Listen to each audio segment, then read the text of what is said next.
He R D student again most welcome all of you in med mind Ved academy channel. So R D student today हम लोग यहाँ पे बात करेंगे UP polytechnic D pharma entrance exam 2024 के previous year question paper के बारे में। तो जैसा कि आप सभी को पता है कि हम लोग जो है बायोलॉजी का जो मतलब कि 2024 के जो बायो का प्रीवियस क्वेश्चन था, हमने जो उसके जो 50 क्वेश्चन को डिस्कस कर लिया था। सो यहाँ पे जो फिजिक्स प्लस केमिस्ट्री के क्वेश्चन जो प्रश्न थे, क्वेश्चन थे जो बचे हुए थे, उसी को हम यहाँ पे डिस्कस करेंगे। सो 51 क्वेश्चन पूछा गया है। The diode which are used for voltage regulation. तो इसमें से पूछा है कि ऐसा कौन सा डायोड है जिसका उपयोग हम वोल्टेज रेगुलेशन, वोल्टेज को कंट्रोल करने के लिए करते ही बताना है। तो फर्स्ट ऑप्शन है जेनर डायोड, सेकेंड है वैरेक्टर डायोड, थर्ड ऑप्शन है pin diode and last option है photo diode.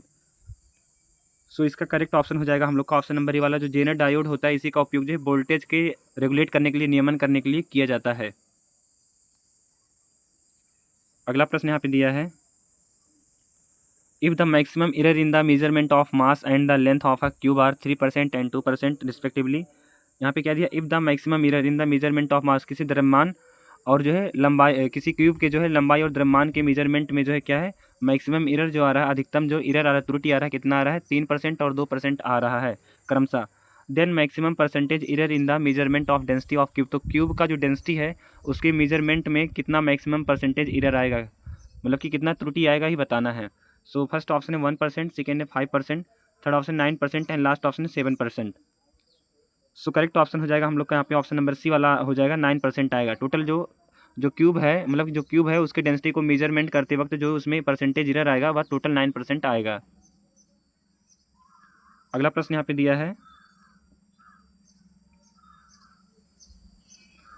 The angular momentum of a particle and its linear momentum are. कोई एक पार्टिकल है, कण है, तो उसका एंगुलर मोमेंटम मतलब कि कोणीय संवेग और जो है रेखीय संवेग क्या है, पैरेलल होते हैं, परपेंडिकुलर होते हैं, at 45 angle to each other and last option है नन ऑफ दीज। सो इसका करेक्ट ऑप्शन जो हो जाएगा वहाँ पे हम लोग का हो जाएगा ऑप्शन नंबर बी वाला। वो क्या होते हैं, परपेंडिकुलर, एक दूसरे के लंबवत होते हैं। ऑप्शन जो है बी वाला करेक्ट ऑप्शन रहेगा। अगला प्रश्न है, one poise is equal to 0.25 joule per metre, 0.25 watt, 0.1 pascal second, 0.1 dyne प्रति सेंटीमीटर। तो पॉइज जो होता है वह किसका मात्रक होता है, विस्कोसिटी का होता है। सबसे पहले आप लोग को ये पता होना चाहिए कि पॉइज जो किसका मात्रक है, तो श्यानता का मात्रक होता है, विस्कोसिटी का। So one poise is equal जो होता है, मतलब वन पॉइज जो है किसके इक्वल होता है, तो 0.1 डाइन प्रति सेंटीमीटर क्यूब के सेंटीमीटर स्क्वायर के इक्वल होता है। आई थिंक यही आंसर होना चाहिए, नहीं तो अगर आंसर नहीं होगा तो आप लोग जान लीजिएगा क्यों आंसर जो है बी वाला होना चाहिए, मतलब सी वाला होना चाहिए। अगर डी वाला आंसर नहीं तो यहाँ पे सी वाला आंसर जो है वही होना चाहिए, बट यहाँ पे आंसर जो होगा वह 0.1 डाइन पर सेंटीमीटर स्क्वायर होना चाहिए। अगला प्रश्न दिया है, for a particle of mass m, किसी m द्रव्यमान के एक कण के लिए moving with velocity v vector v, जो कि वेलोसिटी वेक्टर v से क्या कर रही, गति कर रही है, एंड हैविंग मोमेंटम p, और जिसका संवेग क्या है, p है। The kinetic energy at the particle, तो पार्टिकल का जो काइनेटिक एनर्जी होगा क्या होगा, v/2m, v²/2m। थर्ड ऑप्शन यहाँ पे दिया है p/2m एंड लास्ट ऑप्शन है p²/2m। सो करेक्ट ऑप्शन हो जाएगा हम लोग का ऑप्शन नंबर डी वाला, p²/2m जो है काइनेटिक एनर्जी होगा पार्टिकल का, जो कि वेक्टर v और जो है मोमेंटम p के साथ क्या कर रहा है, मूव कर रहा है, जिसका मास क्या है, स्मॉल m है। अगला प्रश्न दिया है, the best instrument for accurate measurement of EMF is. तो ईएमएफ का फुल फॉर्म होता है इलेक्ट्रोमोटिव फोर्स, मतलब कि विद्युत वाहक बल को मेजर करने के लिए, एक्यूरेट विद्युत वाहक बल के एक्यूरेट मेजरमेंट के लिए, मतलब कि निर्धारण के लिए जो बेस्ट इंस्ट्रूमेंट होता है, उपकरण होता है, वह क्या है, galvanometer, voltmeter, potentiometer, wheat stone bridge. सो करेक्ट ऑप्शन हो जाएगा हम लोग का ऑप्शन नंबर सी वाला, पोटेंशियोमीटर, विभव मापी। अगला प्रश्न यहाँ पे, an unpolarised beam of intensity I naught falls in on a polaroid. कोई एक ध्रुवण है जिसपे क्या हो रहा है, आई नॉट इंटेंसिटी वाला एक बीम, अनपोलराइज बीम है, जो कि क्या कर रहा है, गिर रहा है। The intensity of the emergent light in a percentage is. तो परसेंटेज में जो है इमरजेंट लाइट का जो इंटेंसिटी होगा, तीव्रता होगा, वह क्या होगा, तीव्रता जो है क्या होगा, 25%, 0%, 50%, 100%। सो करेक्ट ऑप्शन हो जाएगा ऑप्शन नंबर यहाँ पे सी वाला, 50% होगा। इमरजेंट लाइट का जो परसेंटेज में इंटेंसिटी होगा, तीव्रता, वह 50% होगा। अगला प्रश्न है, which of the following is shown only due to transverse nature of wave theory. तो जो वेब थ्योरी है, तरंग की जो प्रकृति है, तो पूछा है कि जो तरंग है उसके जो है ट्रांसवर्स नेचर के द्वारा कौन सा जो है निम्न में से शो किया जाता है, प्रदर्शित किया जाता है, polarisation, diffraction, interference, none of these. Correct option हो जाएगा हम लोग का ऑप्शन नंबर ए वाला, पोलराइजेशन को जो है वेब नेचर ऑफ थ्योरी के द्वारा जो है ट्रांसवर्स रूप में जो है शो किया जाता है। ऑप्शन ए जो है करेक्ट ऑप्शन है। पोलराइजेशन का मतलब होता है ध्रुवण।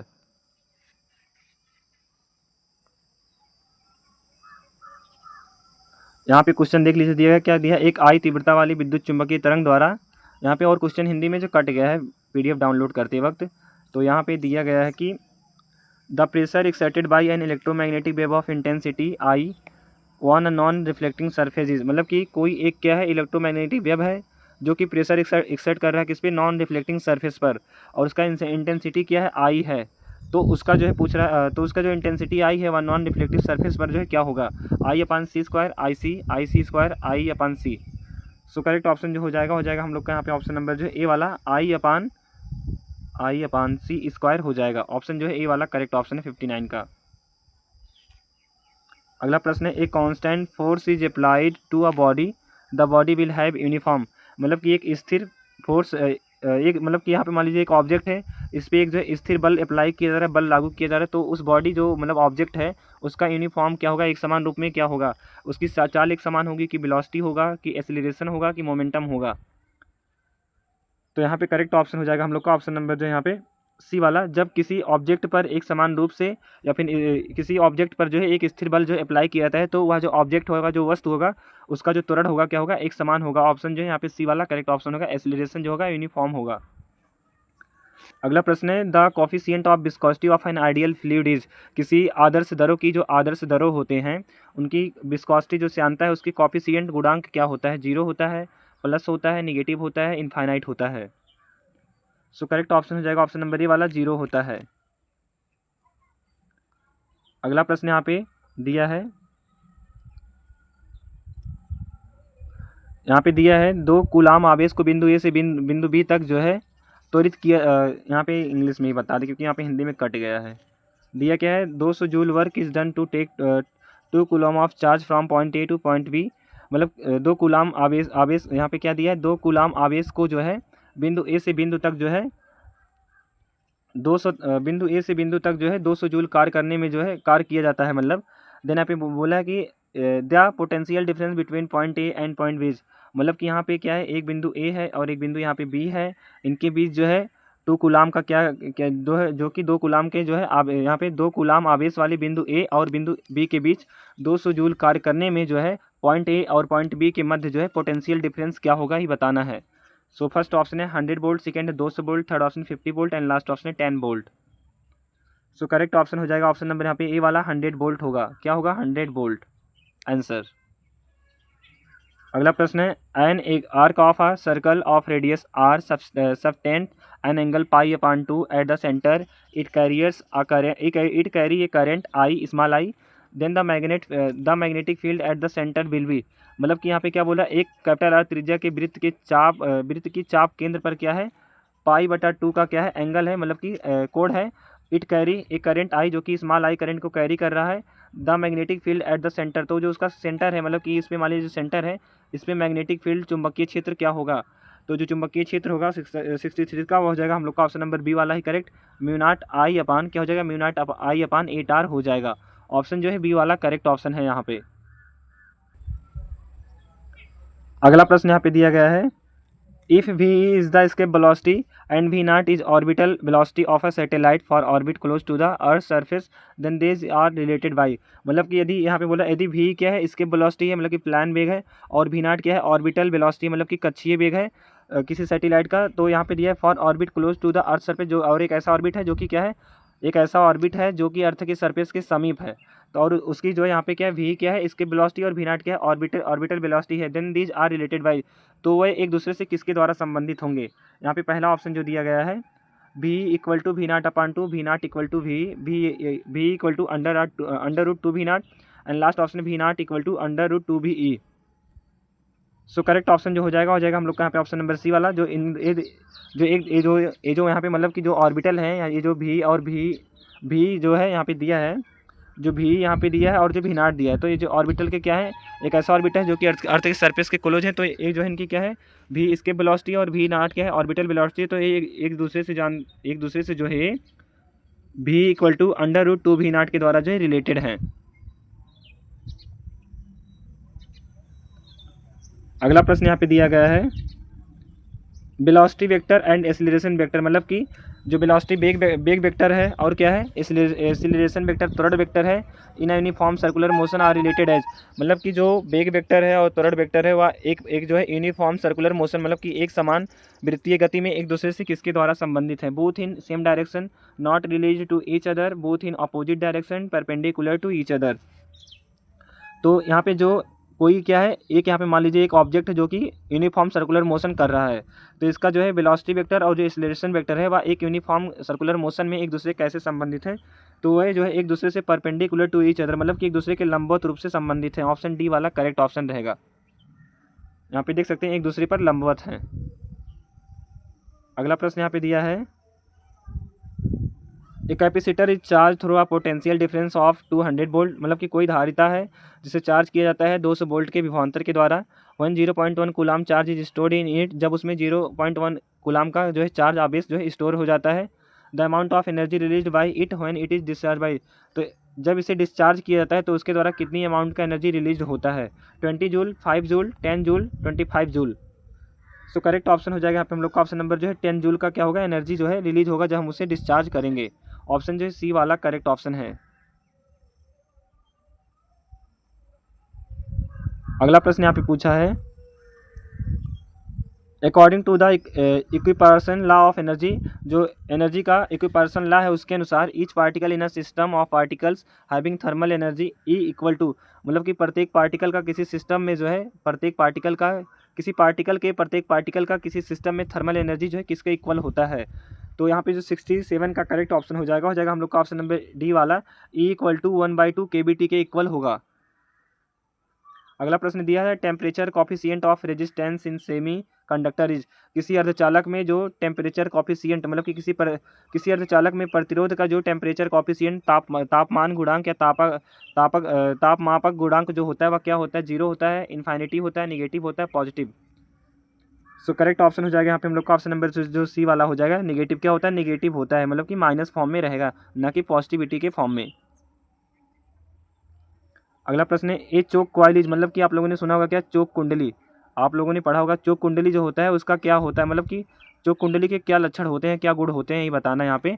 तो चोक कुंडली क्या करता है, लो इंडक्टेंस एंड हाई रेजिस्टेंस वाला होता है, high inductance and low resistance वाला होता है, high inductance and high resistance वाला होता है, लो इंडक्टेंस एंड लो रेजिस्टेंस वाला होता है। तो एक चोक कुंडली जो होता है उसका क्या होता है,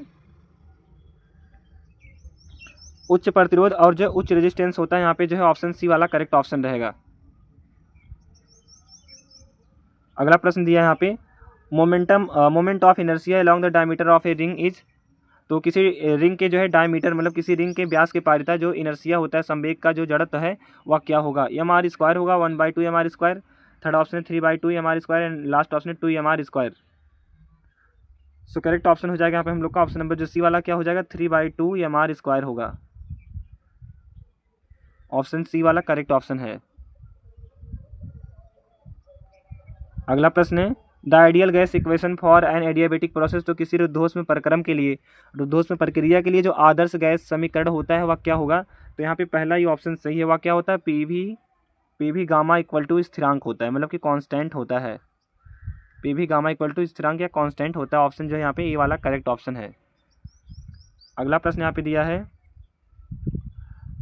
force required to move a mass of 1 kg at rest on a horizontal rough plane, किसी हॉरिजेंटल रफ प्लेन मतलब कि जो है किसी क्षैतिज, यहाँ पे दिया क्या है, 1 किलोग्राम द्रव्यमान एक क्षैतिज घर्षण युक्त जो समतल में स्थित है इसे गतिमान करने के लिए जो आवश्यक बल होगा वह क्या होगा, तो फर्स्ट ऑप्शन यहाँ पे दिया है 9.8 Newton, second 4.9 Newton, third option 0.98 Newton and last option 0.49 Newton.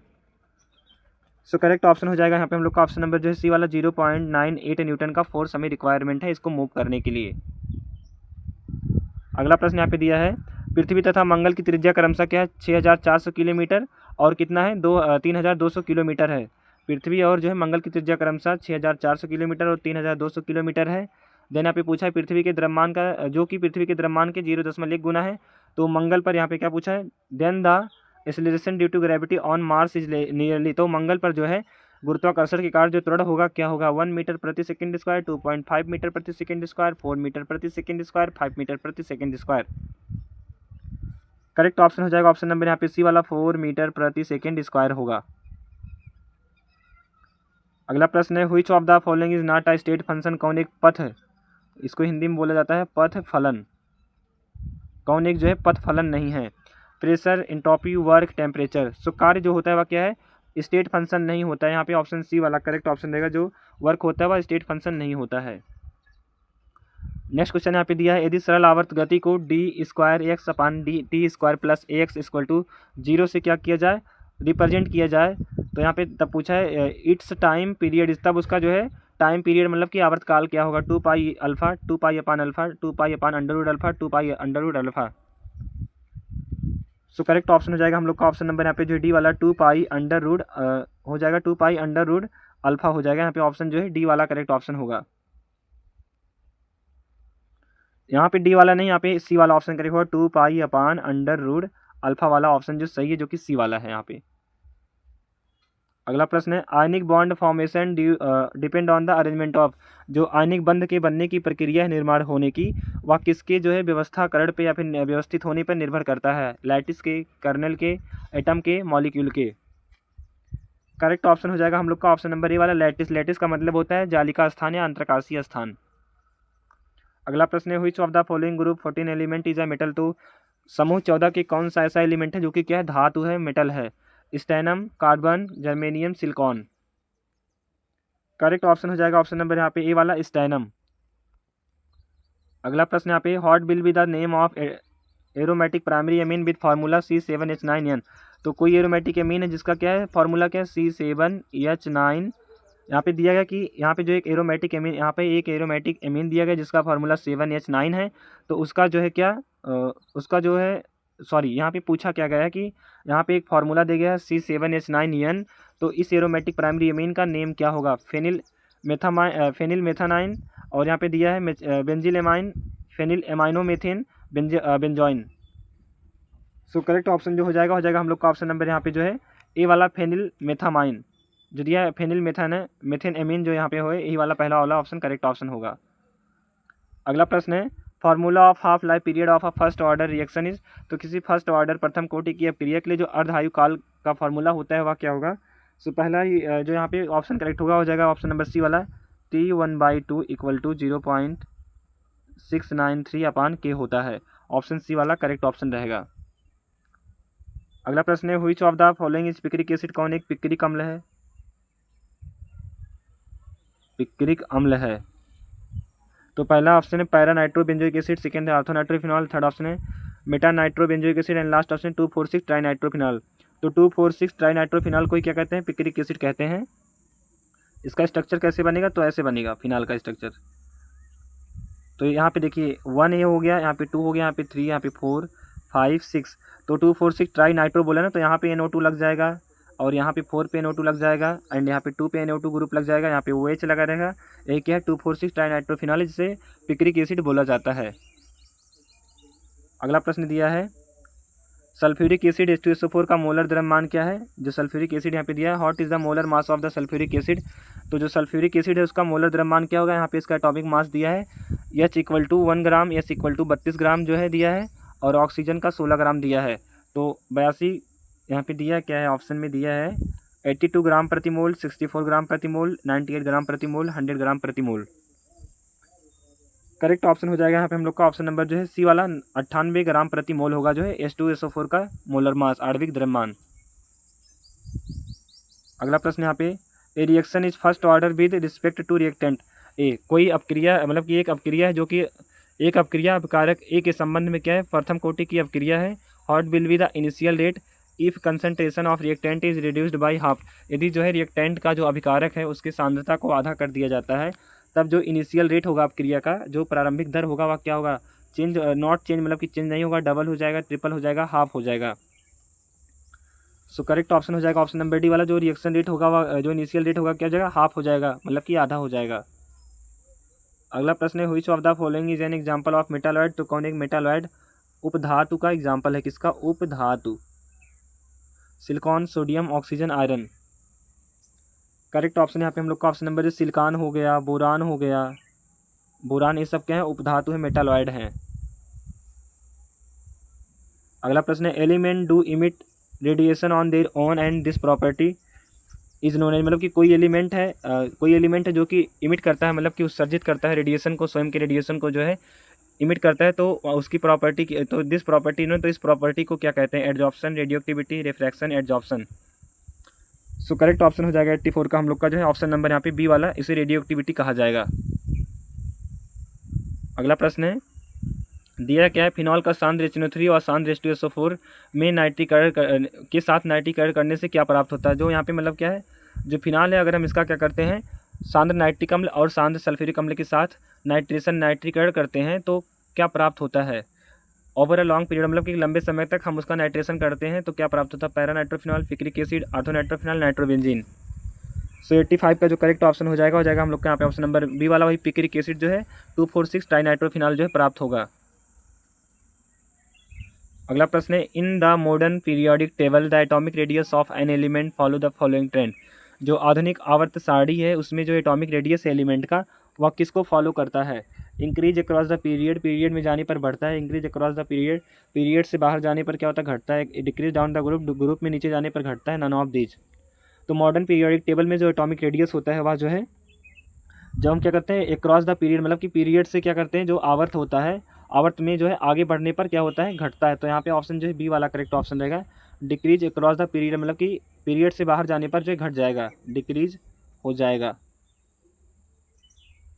अगला प्रश्न है, हु डिस्कवर्ड प्रोटॉन। तो प्रोटॉन की खोज किसने की था? J Thomson, Goldstein, John Chadwick. तो यहाँ पे दिया गया क्या? Last option, none of the above. So यहाँ पे जो करेक्ट ऑप्शन होगा वह हो जाएगा हम लोग का यहाँ पे, जैसे कि आप लोगों को भी ट्रिक पता होगा, ईट पर नाचे, ईट पर नाचे, ये ट्रिक आपको पता होगा। तो देखिए प्रोटॉन की खोज किसने की था? रदरफोर्ड। तो इसमें रदरफोर्ड का ऑप्शन कहीं नहीं दिया है, तो यहाँ पे करेक्ट ऑप्शन अगर दिया होता है तो हम लोग का हो जाता है रदरफोर्ड वाला, बट यहाँ पे रदरफोर्ड वाला ऑप्शन, रदरफोर्ड ने जो प्रोटॉन की खोज की थी, इलेक्ट्रॉन की खोज जे थॉमसन ने किया था, और चैडविक ने न्यूट्रॉन की खोज की थी। सो यहाँ पे ऑप्शन डी वाला करेक्ट ऑप्शन हो जाएगा, नन ऑफ दीज। अगला प्रश्न है, how many electron present in D orbital. D orbital में कितने इलेक्ट्रॉन प्रेजेंट होते हैं? 14, 6 2 10। तो डी ऑर्बिटल में जो इलेक्ट्रॉन प्रेजेंट होते हैं मैक्सिमम, और 10 इलेक्ट्रॉन प्रेजेंट होते हैं। ऑप्शन डी जो करेक्ट ऑप्शन है। अगला प्रश्न है, arrange the following in the increasing order of electronegativity, मतलब कि विद्युत ऋणात्मकता के बढ़ते हुए क्रम में, मतलब कि बढ़ते हुए क्रम में इनका यौगिक जो यहाँ पे दिए गए हैं, मतलब कि जो हाइब्रिडाइजेशन दिया है इसको अरेंज करना है। सो यहाँ पे जो 89 का करेक्ट ऑप्शन हो जाएगा हम लोग का यहाँ पे ऑप्शन नंबर पहला ही वाला, जो एस पी है इसका सबसे कम होगा, SP स्क्वायर से कम होगा। यहाँ पे हम फिर से बता रहे हैं आपको, SP lesser than SP square lesser than SP3। तो SP3 का इलेक्ट्रोनेगेटिविटी ज़्यादा होगा और SP का सबसे कम होगा। ऑप्शन ई जो है करेक्ट ऑप्शन है। अगला प्रश्न है, what is the IPAC name of formic acid. Formic acid का IPAC नाम क्या है? Methanoic acid, ethanoic acid, propanoic acid, none of the above. So correct option हो जाएगा हम लोग का ऑप्शन नंबर ए वाला, मेथेनोइक एसिड है। अगला प्रश्न है, an atom of an element has the electronic configuration. किसी तत्व का जो किसी परमाणु का तत्व जो है जिसका इलेक्ट्रॉनिक कॉन्फ़िगरेशन क्या है? 287 है। तो यहाँ पे दिया है to which group does it belong, तो वह किस ग्रुप से जो है बिलोंग करेगा। यहाँ पे दिया गया है, देख सकते हैं, एक तत्व के परमाणु का इलेक्ट्रॉनिक विन्यास क्या दिया है? 287, 2,8,7।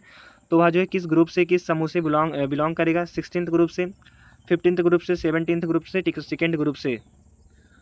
करेक्ट ऑप्शन हो जाएगा ऑप्शन नंबर यहाँ पे हम लोग का जो है सी वाला, वह जो 17 हाइड्रोजन वाले ग्रुप से बिलोंग करेगा, जिसमें क्लोरीन, ब्रोमीन, एस्टेटीन, आयोडीन ये सब आते हैं। तो यहाँ पे ऑप्शन सी जो है करेक्ट ऑप्शन है। अगला प्रश्न है, identify which of the following is a colligative property. तो निम्न में से कौन एक जो है कोलिगेटिव प्रॉपर्टी है, इसी को जो है यहाँ पे बताना है। Freezing point, boiling point, osmotic pressure, all of the above. So correct option हो जाएगा ऑप्शन नंबर यहाँ पे डी वाला, all of the above. Freezing point भी, बॉइलिंग पॉइंट भी, ऑस्मोटिक प्रेशर, तीनों क्या है? कोलिगेटिव प्रॉपर्टी होते हैं। अगला प्रश्न है, the physical state of ionic compound is. किसी आयनिक कंपाउंड का फिजिकल स्टेट जो भौतिक अवस्था है क्या होता है? किसी आयनिक यौगिक का भौतिक अवस्था क्या होता है? वेपर स्टेट में, मोल्टेन स्टेट में, सॉलिड स्टेट में, none of these. So correct option हो जाएगा ऑप्शन नंबर सी वाला, ठोस अवस्था। किसी आयनिक कंपाउंड की जो ठोस अवस्था होती है वही क्या होता है? उसका भौतिक अवस्था होता है। अगला प्रश्न है, which one of the following reason distinguish ethylene from acetylene. तो निम्न में से ऐसा कौन सा अभिकर्मक है जो कि एसिटिलीन से इथाइलिन को अलग करेगा, भिन्न करेगा? तो यहाँ पे फर्स्ट ऑप्शन जो दिया है एक्वस सिल्क्राइन KMnO4, सेकंड है अमोनिकल CO2Cl2, थर्ड ऑप्शन है Cl2 डिजॉल्व इन CCl4, मतलब कि CCl4 कार्बन टेट्राक्लोराइड में घुला हुआ क्लोरीन, एंड लास्ट ऑप्शन है कंसनट्रेट H2SO4। सो करेक्ट ऑप्शन हो जाएगा ऑप्शन नंबर बी वाला, अमोनिकल CO2Cl2 जो है वह एसिटिलीन से एसिटिलीन से जो है एथिलीन को अलग करेगा। अगला प्रश्न है which of the following pair give positive test with Tollen reagent. तो टॉलिन रिएजेंट जो कि क्या होता है Ag2O होता है और क्या होता है Cu2O होता है। तो जो है टॉलिन रिएजेंट के साथ कौन जो है एक धनात्मक परीक्षण देगा, glucose and sucrose, fructose and sucrose, glucose and fructose, all of the above. So correct option हो जाएगा यहाँ पे हम लोग का ऑप्शन नंबर डी वाला, ऑल ऑफ द एबव। अगला प्रश्न है which of the following is not the characteristic of alkali metal. तो पूछा निम्न में से कौन जो है क्षारीय धातुओं का लक्षण नहीं है, कैरेक्टरिस्टिक नहीं है। Low melting point, their ions are isoelectronic with noble gases, high ionisation energy, low electronegativity.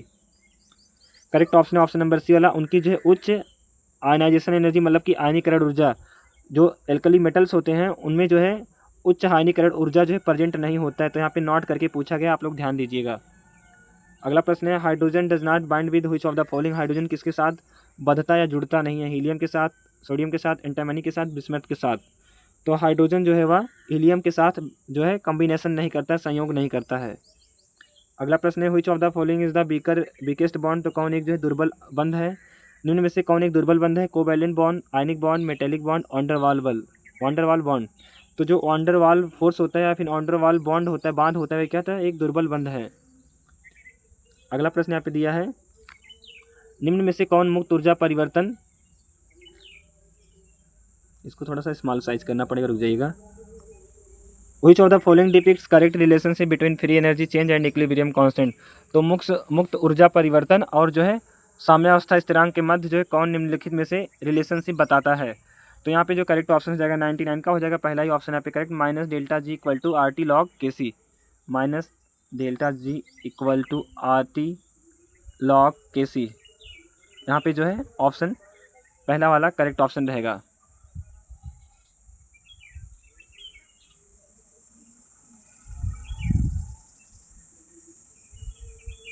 यहाँ पे जो पहला वाला ऑप्शन ना होकर सी वाला option correct, delta G equal to R T log N K C. Option जो है सी वाला करेक्ट ऑप्शन रहेगा, पहला नहीं, क्योंकि यहाँ पे ऑप्शन ए वाला हाईलाइट है। अगला प्रश्न दिया जो कि लास्ट प्रश्न है, hot will be form when acetic acid react with PCl5। जब एस्टिक एसिड फास्फोरस यहाँ पे देखिएगा, जब CH3COOH एस्टिक एसिड जब जो है किसके साथ रिएक्शन करता है, PCl5 फास्फोरस पेंटाक्लोराइड के साथ, तब क्या बनता है। तो ClCH2 single bond COOH, CH3COCl, and यहाँ पे दिया है लास्ट वॉल्यूम दिया है CH3COOCl, नन ऑफ दीज। सो यहाँ पे हम रिएक्शन करके आपको दिखा दे रहे हैं एक बार। ये मान लीजिए हो गया क्या, एस्टिक एसिड हो गया जो कि सिरके में पाया जाता है, प्लस क्या बन रहा है फास्फोरस पेंटाक्लोराइड के साथ अब क्रिया कर रहा है। तो Cl हमें यहाँ पे 5Cl लिख लेना है तोड़कर ब्रेक डाउन करके। तो क्या बन जाएगा CH3COCl बन जाएगा, मतलब क्या बनेगा CH3COCl, एस्टिल क्लोराइड बन गया, बचा एक H। तो यहाँ पे आ जाएगा Cl के पास क्या बन जाएगा, HCl बन जाएगा और बन जाएगा POCl3। POCl3 किसका फॉर्मूला होता है, फास्फोरिल ट्राइक्लोराइड का या फिर फास्फोरिल क्लोराइड का। तो एस्टिल क्लोराइड बनेगा या हाइड्रोक्लोरिक अम्ल बनेगा और फास्फोरिल क्लोराइड। सो ऑप्शन में यहाँ पे बी वाला क्या है, एस्टिल क्लोराइड है। So option B correct option होगा। So all of you dear student, thanks for watching this video. If you like this video then don't forget to subscribe my channel Made Mind Ved Academy। मिलते हैं next video में। All of you dear student, आप सब देख सकते हैं हमने आपको बायोलॉजी का क्वेश्चन करा दिया था, अब आज हमने यहाँ पे आपको फिजिक्स एंड केमिस्ट्री PC के क्वेश्चन करा दिए। सो मिलते हैं नेक्स्ट वीडियो में। All of you dear student, for more videos channel को सब्सक्राइब करना ना भूलें। मिलते हैं नेक्स्ट वीडियो में नेक्स्ट क्वेश्चन पेपर के साथ।